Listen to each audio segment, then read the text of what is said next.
அத்தியாயம் 105 எஸ் தரவரிசை திறமை. இதற்கிடையில் கபிலனின் இதயம் துடிப்பதை நிறுத்தியபோது இருவருக்கும் இடையே இருந்த தொடர்பு மங்குவதை பியா உணர்ந்தாள். கண்ணீருடன் கபிலனை பார்த்தபோது அவள் உடல் நடுங்கியது. அதே நேரத்தில் கபிலனின் கை சூடான தரையில் சாய்ந்து அவன் கத்துவதை நிறுத்தினான். அவன் சுவாசித்துக் கொண்டிருந்தான், ஆனால் அவனது இதயம் துடிப்பதை நிறுத்தியது. சில வினாடிகளுக்குப் பிறகு கபிலனின் அசைவற்ற உடல் அசைந்தது. அவன் கண்களை சிமிட்டி தனக்கு முன்னால் பறந்து கொண்டிருந்த பியாவை பார்த்தான். பியா தன்னை பார்த்துக் கொண்டிருந்த கபிலனை பார்த்தாள். நீ சரியா? அவள் கண்ணீரை நிறுத்த முயன்றபோது அவளுடைய குழந்தைத்தனமான குரல் நடுங்கியது. கபிலன் பதில் சொல்லவில்லை. அவன் குரல் கொடுக்க விரும்பினாலும் கூட அவன் உதடுகளிலிருந்து எந்த சத்தமும் வரவில்லை. இப்போது அவனுடைய புலன்கள் கொஞ்சம் திரும்பிவிட்டதால் அவன் உடலுக்குள் ஏதோ நடப்பதை உணர முடிந்தது.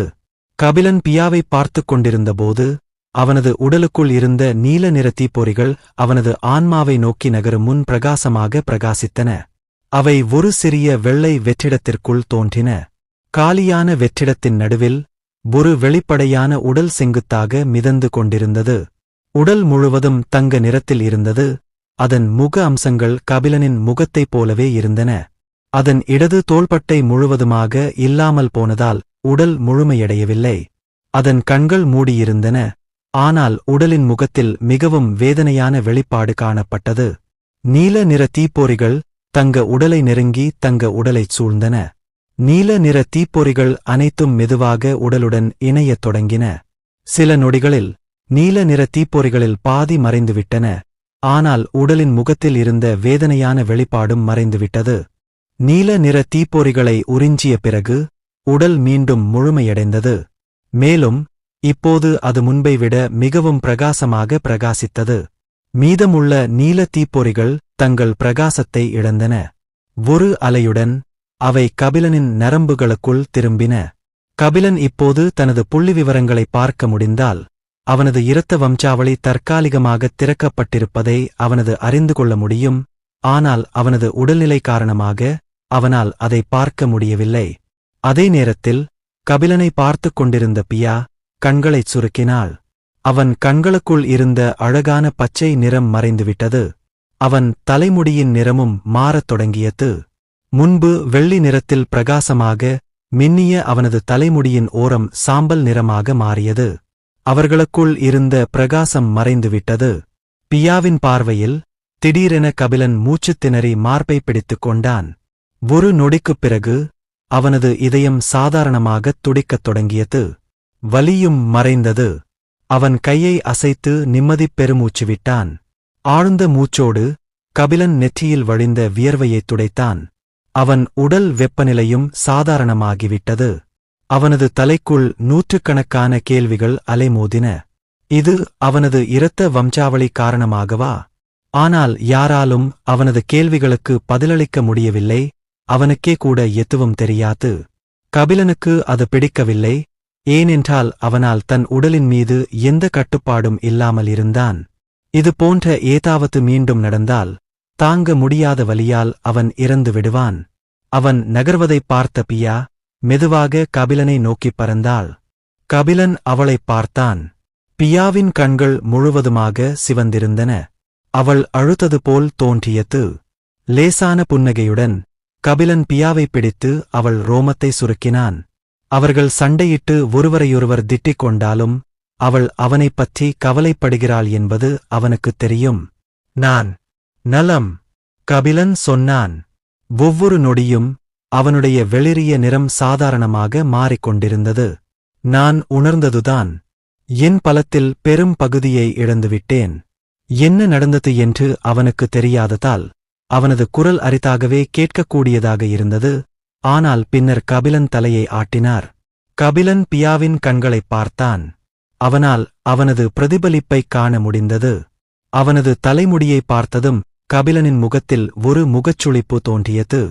அவன் தலைமுடியின் ஓரம் சாம்பல் நிறமாக மாறியது. எனக்கு வெள்ளிதான் அதிகம் பிடிச்சிருந்தது. ஒரு நிமிடம் கழித்து கபிலன்தான் மறைந்திருந்த பாறைக்குப் பின்னால் இருந்து சில சத்தங்களைக் கேட்டான். ஏய், என் டிரஸ் நனைஞ்சு போச்சு, அழுவதை நிறுத்த முடியுமா? பியா கபிலனை இருண்ட கண்களால் பார்த்தாள். அவள் அவனைப் பற்றி மிகவும் கவலைப்பட்டாள். ஆனால் அவன் அவனுடைய டிரஸை பற்றி கவலைப்பட்டானா? குளிர்ந்த ஊமையுடன் அவள் அவசரமாக கபிலனின் கையை விட்டுவிட்டு பறக்க ஆரம்பித்தாள். அவளுடைய எதிர்வினையைப் பார்த்து கபிலன் சிரித்தான். அவன் கால்களை நீட்டி எச்சரிக்கையுடன் எழுந்து நின்றான். பாறைக்குப் பின்னால் யார்? பியா கபிலனை ஒரு தீவிரமான முகபாவத்துடன் பார்த்தாள். பாறைக்குப் பின்னால் 2 சிவப்பு மையதி தரவரிசை எலும்புக்கூடுகள் நிற்கின்றன. மேலும் பல நெருங்கி வருவதையும் என்னால் பார்க்க முடிகிறது. நீங்கள் கத்தும்போது அவை கேட்டதாகத் தெரிகிறது. கபிலன் தலையசைத்துவிட்டு சேமிப்பு வளையத்திலிருந்து தனது வாளை எடுத்தான். அவன் அனுபவிக்க வேண்டிய அனைத்து வலிகளாலும் அவன் கொஞ்சம் கோபமாக இருந்தான். இப்போது அவன் இந்த எலும்புக்கூடுகளின் மீது தனது விரக்தியை முழுவதுமாக வெளிப்படுத்தப் போகிறான். பியா கபிலனை பார்த்தால் அவன் தன் வாளை எடுத்ததும் கொஞ்சம் கவலைப்பட்டான். இப்போ நீங்க ரொம்ப நல்லா இருக்கீங்களா? நான் நலமாக இருக்கிறேன். இல்லை, உண்மையில் நான் முன்பை விட அதிக உற்சாகமாக உணர்கிறேன். திடீரென்று கபிலன் அவசரமாக தனது கண்களின் தனது புள்ளிவிவரங்களை பார்த்தான்.